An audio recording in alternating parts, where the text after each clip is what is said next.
students, welcome back to Max online class. In this session, we are going to discuss problems from chapter 4, direct and inverse proportion. Inverse proportion. See this example, number of workers and number of days. If number of workers increases, quickly we can complete the work. So, number of days will be decrease. One quantity increases at the same time other is decreasing means that is inverse proportion. Here the definition of inverse proportion. Two quantities x and y are said to be inverse proportion if an increase in x leads to decrease in y or vice versa in such a way that the product xy remains constant. Listen, example 4.5. 60 workers can spin a bale of cotton in 7 days. In how many days will 42 workers spin it? Here, number of workers and number of days given.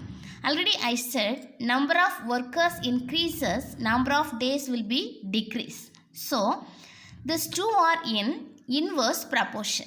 Okay. Here, number of workers 60. They complete the work in 7 days. The question is, 42 workers that can do the work in how much days? Okay. We can write x1, y1 equal to x2, y2 because their product is constant, which is equal to 60 into 7 equal to 42 into x. Next step, we can bring 42 into right side. So, we can write it denominator 42.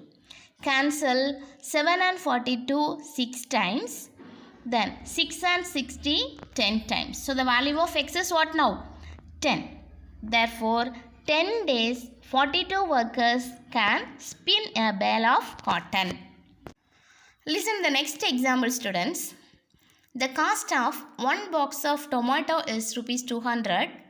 Vendan had money to buy 13 boxes.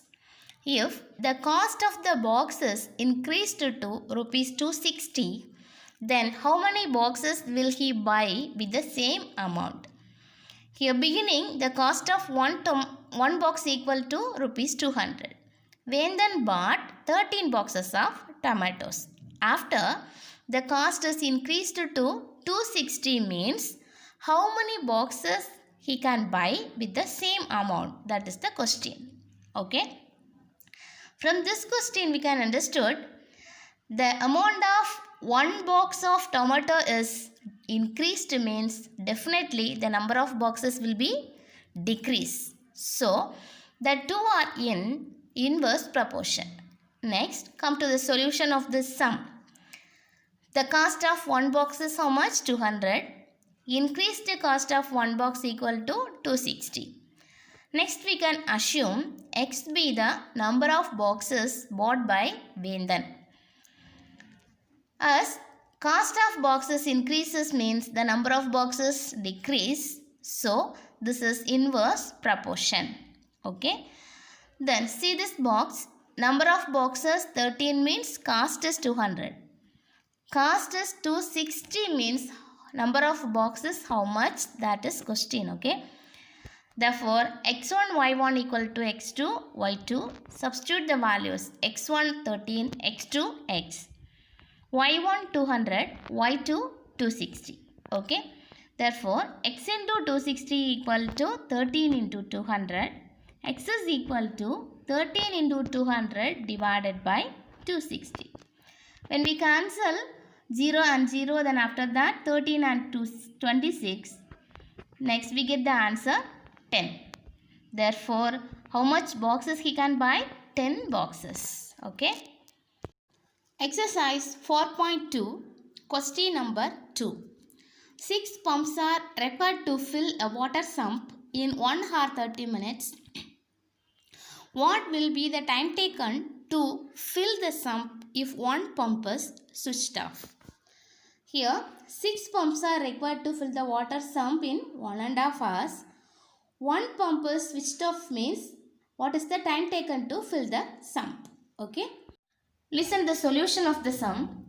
Here, let us assume x be the required time taken.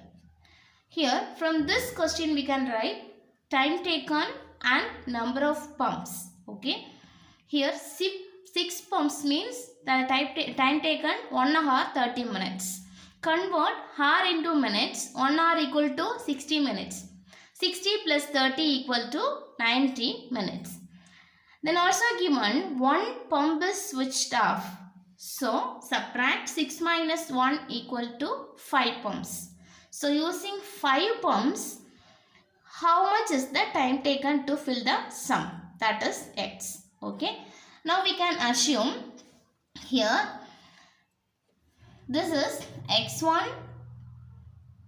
y1, x2 and y2. Okay. See, as the number of pumps is decreasing 6 to 5. As the number of pumps decreases, the time taken to fill the sump will be decrease. So, both are in inverse proportion. Okay.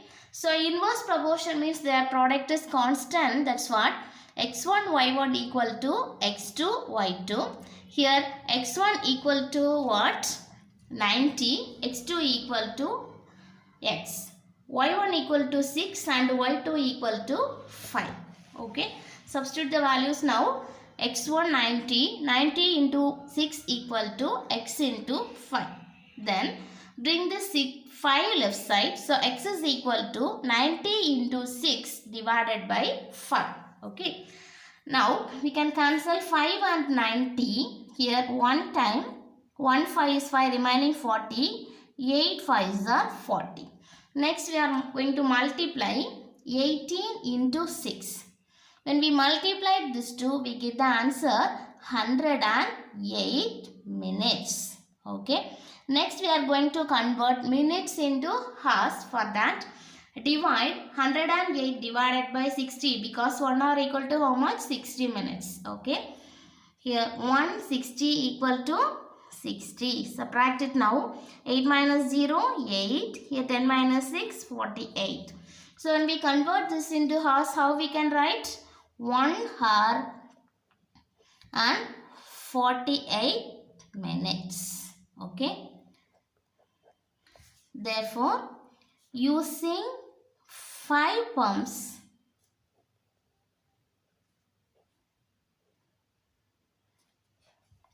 to fill the sum is 1 hour 48 minutes. Question number 3. A farmer has enough food for 144 ducks for 28 days. If he sells 32 ducks, how long will the food last? Beginning, the farmer had 144 ducks. From that, he sold 32 ducks. Then, the food is enough for 28 days for 144 ducks. If he sold 32 ducks means how long will the food last? Okay. Listen the solution. Let the required number of days be x. Number of days and number of ducks we can write separately. For 144 ducks, 28 days. He sold 32 ducks means how much remaining? 112 ducks. Then how much days? That is the question. Okay. As the number of ducks decreases, the food will last for more days. Therefore, both are in what variation? Inverse variation or inverse proportion. Okay. x1 y1 equal to x2 y2. Here x1 equal to 28. Okay. Here x1 y1 x2 y2. So 28 into 144 equal 28 into 144 equal to x into 112. X is equal to 28 into 144 divided by 112. Using 7 table we can cancel 28 and 112. How much times? 4 7s are 28. Here 1 7 is 7. 6 7s are 42. Again cancel 4 and 16 4 times. Next cancel 4 and 144. We get 3 4s are 12. Remaining 24. 6 4s are 24. Okay. Therefore, the food lasts for how much days? 36 days. Students, I hope you are all understood what I explained today. Okay.